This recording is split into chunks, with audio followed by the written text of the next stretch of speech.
Bonsoir à tous. Ce soir c'est Noël et beaucoup de gens vont passer Noël tout seuls, comme tous les ans vous me direz. Sauf que cette année, il y aura encore bien plus de gens qui passeront Noël seuls. Et en fait, ils vont passer Noël seuls parce qu'on leur a dit qu'il y avait un virus. Qu'il y avait un virus tellement grave qu'ils devaient s'isoler. On leur a dit qu'on ne pouvait plus aller dans les bars depuis 1 an, qu'on ne pouvait plus manger au restaurant, qu'on ne pouvait plus aller manger chez des amis ou dans la famille. Et encore plus que jamais, on pouvait infecter papy et mamie ou qu'on pouvait infecter un ami, un voisin, quelqu'un qu'on aime.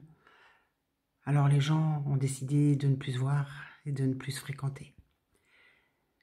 Au lieu de mourir du coronavirus, ils sont morts de chagrin.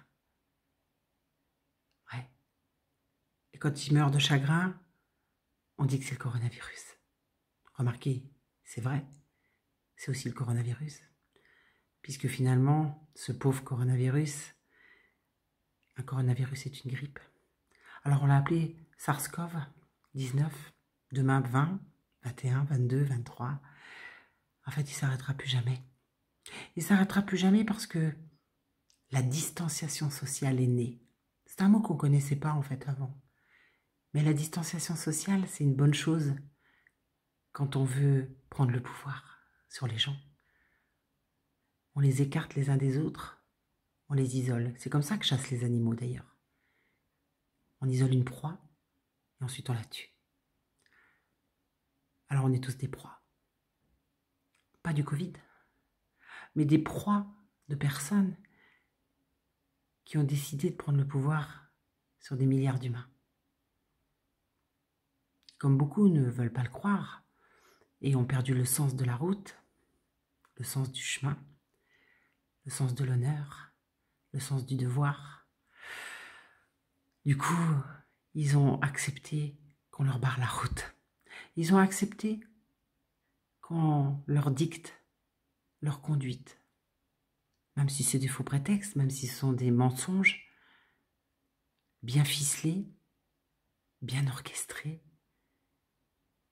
ils ont réussi à enfermer le monde avec exactement les mêmes prétextes, de la même manière, par la distanciation sociale. Et pour éviter que les gens parlent, on leur a fait croire qu'en mettant un masque, ils n'attraperaient pas le virus. Pendant ce même temps, ils ont fait des tests à travers le nez, très loin, quitte à blesser des gens, en leur disant que c'était là que se trouvait le virus, mais qu'il ne fallait pas qu'ils postillonnent. Alors on leur a mis un masque sur le nez et sur la bouche. Remarque, comme ça, ils ne pouvaient plus parler entre eux. Remarque, c'est pas gênant parce qu'ils ne se voyaient plus. Et petit à petit, les gens ont eu peur les uns des autres. Ils ont tellement eu peur les uns des autres que je me demande s'il y en a encore qui savent partager. S'il y en a encore qui savent ce que c'est que d'être ensemble, d'être unis.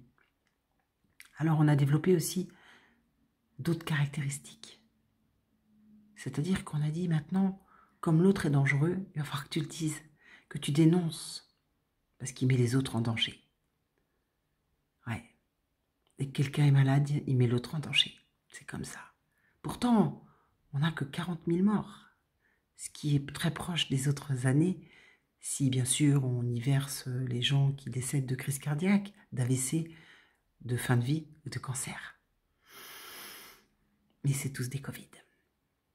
Finalement, moins de morts que la grippe de l'an dernier, peut-être. Et chacun y trouve son compte. Enfin, tous ceux qui sont censés y trouver leur compte.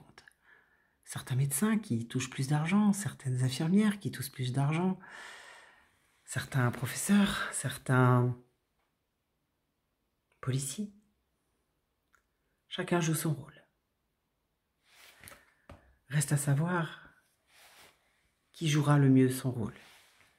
Parce qu'au final, on se retrouve tous loin les uns des autres, isolés, sans plus personne à aimer et sans plus personne avec qui partager. Alors les gens se sont isolés, apeurés, ils sont en proie à des tonnes d'inquiétudes. Parce que bien sûr, on leur susurre à longueur de journée, il faut bien maintenir la peur pour maintenir le pouvoir.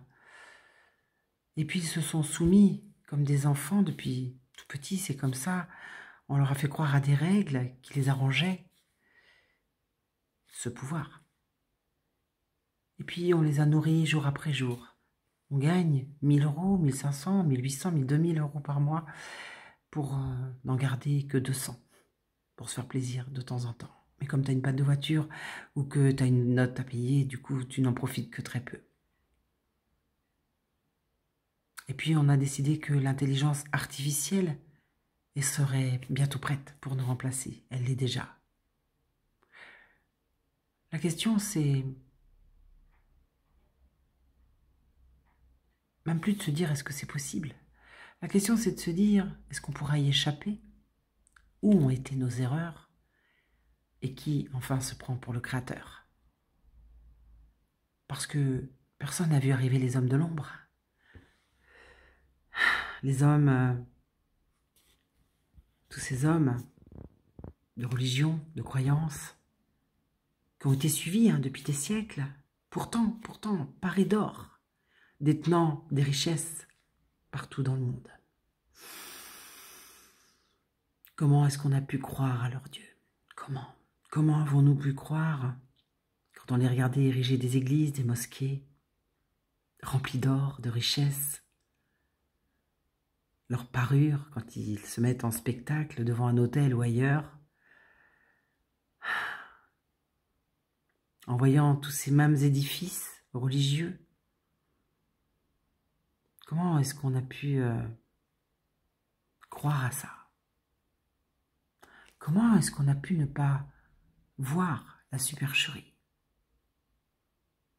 Parce que si Jésus est né dans une mangeoire, avec un âne et un bœuf autour de lui pour le réchauffer, au milieu de parents pauvres,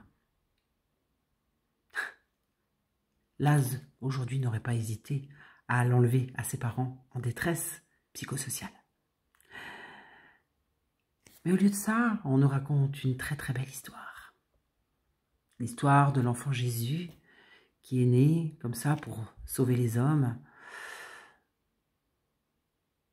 Et ce sont des hommes de cette religion qui sont vêtus d'or, parés d'argent, et qui prêchent dans des églises magnifiques, des édifices magnifiques, et qui font la quête en plus de ça, et qui vous disent croyez en lui. Mais en qui? En leur Dieu à eux qu'ils ont inventé, celui de l'argent, des scandales, des complots, au fil des siècles.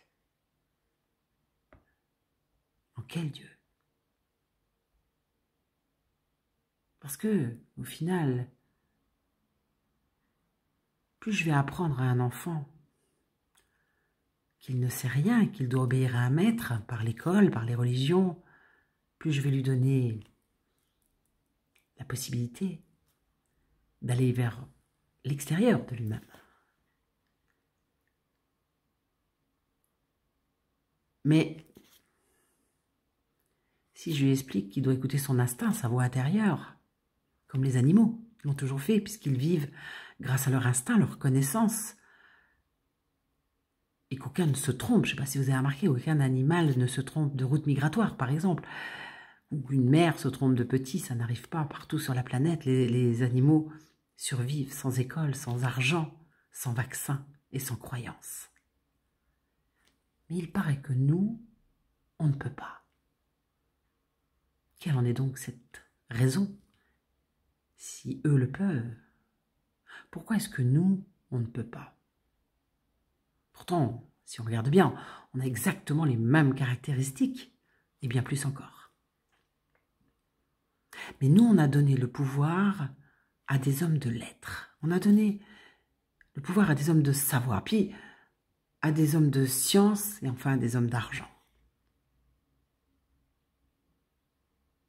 Et plus on a fait ça, plus on a remis notre pouvoir, moins on a reconnu le nôtre. Plus le temps a passé, moins on a su qui nous étions. Et puis petit à petit, comme ça, l'intelligence originelle s'en est allée. Elle a laissé place à l'intelligence artificielle. Alors il ne reste plus qu'une poignée de femmes et d'hommes qui l'ont retrouvée, qui ont retrouvé cette intelligence originelle. L'autre jour, je regardais le film de Padre Pio et quelque chose m'a frappé. C'est qu'à la fin de ce film, un homme qui lui en voulait beaucoup, qui l'a harcelé tout au long de sa vie, à la fin s'est agenouillé devant lui, en lui disant « Vous portiez le Christ et nous ne l'avons pas vu. » En fait, ce que je voudrais vous dire, c'est que le Christ, c'est croire. Croire et savoir en soi, en son âme, au plus profond de soi-même. Croire et savoir que nous sommes tous de cette matrice originelle et que cette matrice originelle fait de nous, en fait, des êtres souverains, des êtres capables d'amour et de compassion, et que certains savent d'où ils sont. Que certains ont même, parfois, en eux, certaines connaissances. Bien sûr, s'ils vous les disaient, ça ne vous apporterait rien, strictement rien. Si même il essayait de vous en parler, ça ne vous apporterait pas plus. Parce que vous savez, c'est quelque chose que l'on découvre. C'est quelque chose qui mûrit en soi, qui grandit. C'est quelque chose qui peut arriver quand on a vraiment fait la paix à l'intérieur de soi et quand on est vraiment dans l'amour de l'autre. Parce que d'un coup, le cœur explose. Parce que d'un coup, le cœur, il devient grand. Oh, ça n'empêche pas la colère, ça n'empêche pas la rébellion, ça n'empêche pas ce sentiment d'injustice qu'on éprouve. Ben oui, parce qu'on n'est pas encore parfait. Parce qu'on est tout petit. Extrêmement petit. Et si déjà on a l'amour dans le cœur, si déjà on a cette graine d'amour qui est plantée au fond de nous, elle ne peut que grandir.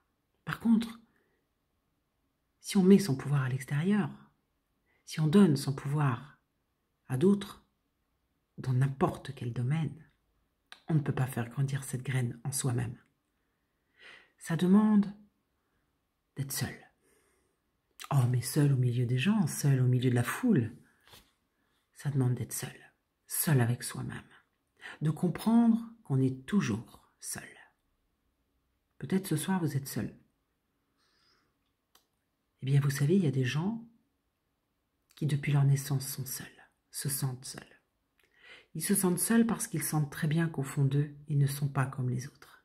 Il y a quelque chose au fond d'eux qui n'est pas comme les autres.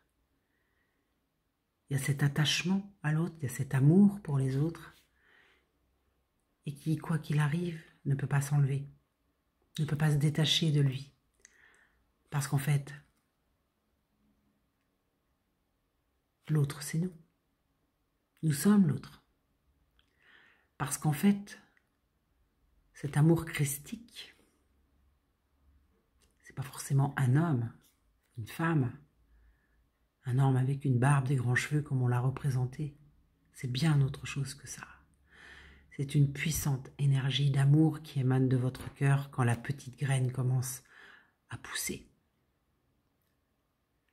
Ce qui n'empêche pas qu'il y ait des coups de colère. Parce que forcément, quand vous avez cette graine d'amour, vous ne pouvez pas accepter l'injustice. Vous ne pouvez pas accepter que des hommes se gavent pendant que d'autres meurent de faim. Pire, de soif.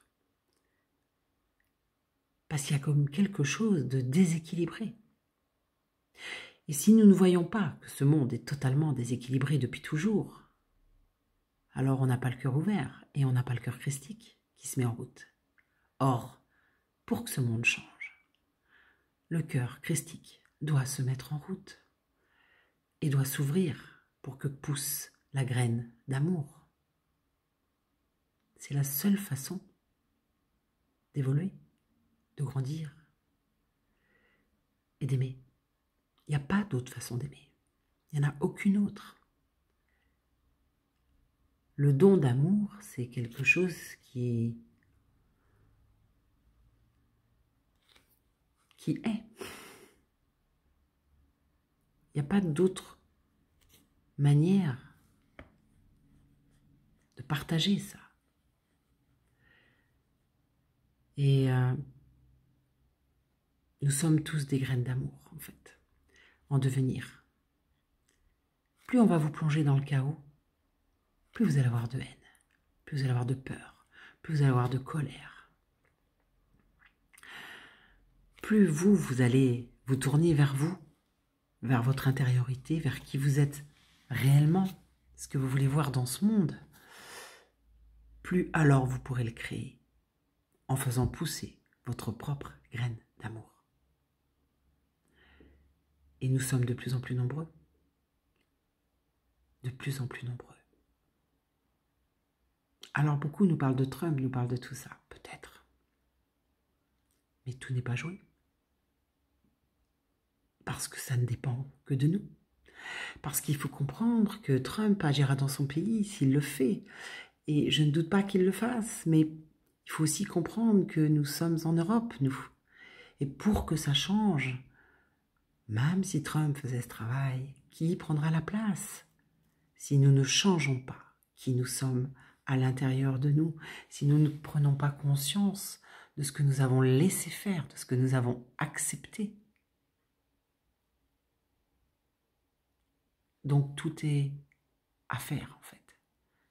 Et le monde est en train de se diviser en deux. Comme une terre qui descend, comme une autre qui monte.